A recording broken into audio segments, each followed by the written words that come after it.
السلام علیکم ناظرین، میں ہوں محمد بلال اور آپ دیکھ رہے ہیں میرا فیس بک اور یوٹیوب چینل۔ ناظرین، امید کرتا ہوں آپ خیریت سے ہوں گے اور جہاں کہیں ہوں گے اپنی فیملی کے ساتھ خوش ہوں گے۔ ناظرین، آج میں آپ کے ساتھ بہت ہی انٹرسٹنگ شیر اور لومڑی کی سٹوری شیئر کرنے جا رہا ہوں۔ ناظرین، اس سٹوری کو سننے کے بعد آپ نے فیصلہ کرنا ہے کہ کیا آپ ایک شیر کی طرح کی زندگی بسر کرنا چاہتے ہیں یا ایک اپاہج اور لاغر لومڑی کی طرح کی زندگی گزارنا چاہتی ہیں۔ تو ناظرین، بات کچھ یوں ہے کہ ایک آدمی کا جنگل میں سے گزر ہوتا ہے تو اس کی نظر ایک لاغر اور اپاہج لومڑی پہ پڑتی ہے جو بالکل بیمار اور کمزور سی ہوتی ہے۔ تو وہ سوچتا ہے کہ یہ جو لومڑی بالکل لاغر ہے، اپاہج ہے، یہ جو چل پھر نہیں سکتی، یہ شکار نہیں کر سکتی، تو یہ اپنی جو روزی روٹی ہے، اپنا جو رزق ہے کیسے حاصل کرتی ہوگی، یعنی اس کا جو رزق ہے اس کے پاس کیسے پہنچتا ہوگا۔ تو جس وقت وہ یہ سوچتا ہے تو ساتھ ہی اس کے ذہن میں یہ سوچ پیدا ہوتی ہے کہ ہمارے اسلام کا یہ کنسیپٹ ہے کہ انسان کا جو رزق ہے وہ اسے مل کے رہتا ہے، یعنی کہ انسان کے مقدر میں، اس کے نصیب میں جو لکھا ہوتا ہے وہ اسے مل کے رہتا ہے۔ تو وہ یہ فیصلہ کرتا ہے کہ آج موقع ہے، کیوں نہ پریکٹیکلی اس بات کو پروف کر لیا جائے کہ کیا لومڑی کے مقدر میں جو لکھا ہے کیا وہ اسے ملتا ہے یا نہیں ملتا۔ تو وہاں لومڑی کے پاس ہی وہ آدمی ایک محفوظ سی جگہ تلاش کرتا ہے، وہاں چھپ کے اس مقصد کے لیے بیٹھ جاتا ہے کہ میں یہ دیکھ سکوں کہ کیا لومڑی کے مقدر میں جو رزق لکھا ہے وہ اسے ملتا ہے یا نہیں ملتا۔ تو ناظرین، جب وہ وہاں چھپ کے بیٹھتا ہے، کچھ وقت گزرنے کے بعد، چند گھنٹے بیتنے کے بعد وہاں ایک شیر نمودار ہوتا ہے اور شیر کے منہ میں گوشت کا ایک ٹکڑا ہوتا ہے، یعنی جو اس نے شکار کیا ہوتا ہے اس شکار کا گوشت اس کے منہ میں ہوتا ہے، اور وہ شیر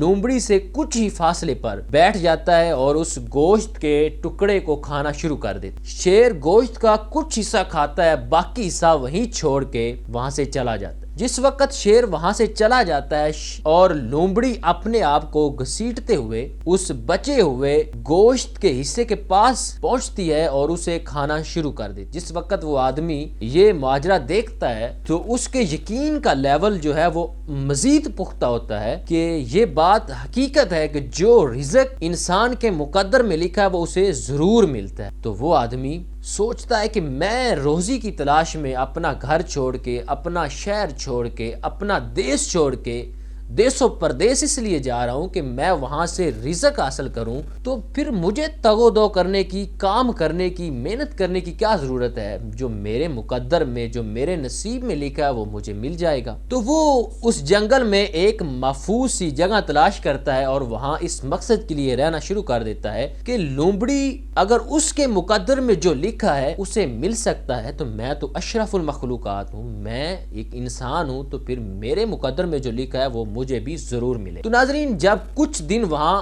وہ رہتا ہے تو اس کے پاس جو اس کا رزق ہے وہ نہیں پہنچ، نہ ہی کوئی کھانے کے لیے کوئی چیز پہنچتی ہے اور نہ ہی پینے کے لیے کوئی چیز اس کے پاس پہنچتی ہے، اور اس کی جو انرجی ہے وہ دن بدن کم ہونا شروع ہو جاتی ہے۔ ناظرین، آپ اچھی طرح اس بات سے واقف ہیں کہ اگر موبائل فون کو چارج نہ کیا جائے وہ الارم کرتا ہے، ہمیں بتاتا ہے کہ مجھے چارج کرو ورنہ میں بند ہونے لگا ہوں۔ تو جس وقت اس آدمی کو کھانا نہیں ملتا اور پینے کو بھی کچھ نہیں ملتا تو وہ اس کی جو انرجی ہے وہ دن بدن کم ہونا شروع ہو جاتی ہے اور وہ کمزور ہونا شروع ہو جاتا ہے۔ جب چند دن گزرتے ہیں تو وہ کرانا شروع ہو جاتا ہے، وہ اس کے منہ سے ہائے ہائے کی آوازیں نکلنا شروع ہو جاتی، اور وہاں سے ایک بزرگ کا، ایک دنا آدمی کا، ایک سمجھدار سیانے آدمی کا گزر ہوتا ہے۔ جس وقت وہ آوازیں سنتا ہے کہ یہ جو ہائے ہائے کی آوازیں آ رہی ہیں، وہ اس آواز کو فالو کرتے ہوئے اس آدمی تک پہنچتا ہے اور اس آدمی کو جا کے پوچھتا ہے کہ ارے بھائی کیا بات ہے، یہ جو تم کرا رہے ہو کیا تم بیمار ہو؟ تو وہ کہتا نہیں میں بیمار نہیں ہوں۔ تو پھر وہ دوبارہ سوال کرتا ہے کہ کیا تمہیں کسی موذی جانور نے کاٹا ہے؟ تو وہ کہتا ہے نہیں مجھے کسی موذی جانور نے نہیں کاٹا۔ تو کہتا ہے پھر تم کرا کیوں رہے ہو، ہائے ہائے کیوں کر رہے ہو؟ تو وہ آدمی وہ سارا واقعہ جو ہے وہ سنا دے۔ جس وقت وہ دنا آدمی، سیانہ سمجھدار، وہ بزرگ اس کا وہ واقعہ سنتا ہے تو پھر وہ کیا جواب دیتا ہے؟ اس جواب میں آج کی اس پوری ویڈیو کا نچوڑ ہے، پوری ویڈیو کا خلاصہ ہے، پوری ویڈیو کا سبق ہے۔ اس دنا آدمی نے اس بندے کو جواب دیا، اس آدمی کو جواب دیا کہ تو نے یہ سارا واقعہ دیکھنے کے بعد یہ فیصلہ کیا کہ میں جنگل میں کوئی محفوظ جگہ پہ رہتا ہوں، میرا رزق بھی میرے پاس چل کے آئے گا۔ تم نے لومڑی کی طرح کی زندگی گزارنے کا فیصلہ کیا۔ اگر تم یہ پورا واقعہ دیکھنے کے بعد یہ فیصلہ کرتے کہ میں کچھ بڑا کروں گا، میں کچھ ایسا کروں گا جس سے میری اپنا جو رزق ہے، میرے اپنے جو وسائل ہیں وہ بڑھیں گے ہی بڑھیں گے، میری وجہ سے کئی اور لوگوں کا، کئی اور گھروں کا چولہا جلے گا، میری وجہ سے کئی اور لوگوں کو روزگار ملے گا، پھر تمہارا جو فیصلہ تھا وہ شیر کی طرح زندگی گزارنے والا فیصلہ ہوتا۔ مگر تم نے یہ شیر کی طرح زندگی گزارنے والا فیصلہ نہیں کیا، بلکہ لومڑی کی طرح زندگی گزارنے کا فیصلہ کیا ہے۔ تو ناظرین، آج ہمارا المیہ بھی یہ ہے کہ ہم اگر کسی سے پوچھتے ہیں کہ بھائی آپ کے جو سوٹ بوٹ ہیں، آپ کی جو ڈریس ہے، آپ کا جو سمارٹ فون ہے اتنا اچھا ہے، آپ نے جو بائک یا گاڑی رکھی اتنی اچھی رکھی ہوئی ہے، تو آپ کے پاس یہ سب کدھر سے آتا ہے؟ تو وہ کہتا ہے کہ میں تو کچھ نہیں کرتا، بلکہ میرے پاس جو یہ سب کچھ ہے میرے باپ کی کمائی ہے۔ میرا باپ بہت بڑا بزنس مین ہے، میرے باپ جو ہے وہ بہت ہی بڑی سرکاری عہدے پہ ہے، اس کی تنخواہ اتنی ہے کہ مجھے خرچہ اتنا مل جاتا ہے۔ اور کوئی کہتا ہے کہ میرا بھائی جو ہے وہ باہر دبئی میں ہے، وہاں اس کی اتنی زیادہ تنخواہ ہے تو مجھے وہاں سے ہر ماہ اتنے پیسے ملتے ہیں کہ مجھے کچھ کرنے کی ضرورت ہی نہیں۔ اور کچھ ایسے بدبخت ہیں کہ جن کا والدین ان کی وجہ سے تنگ ہے، وہ کچھ کرتے ہی نہیں ہے، بس کھایا اور پھر سو گیا،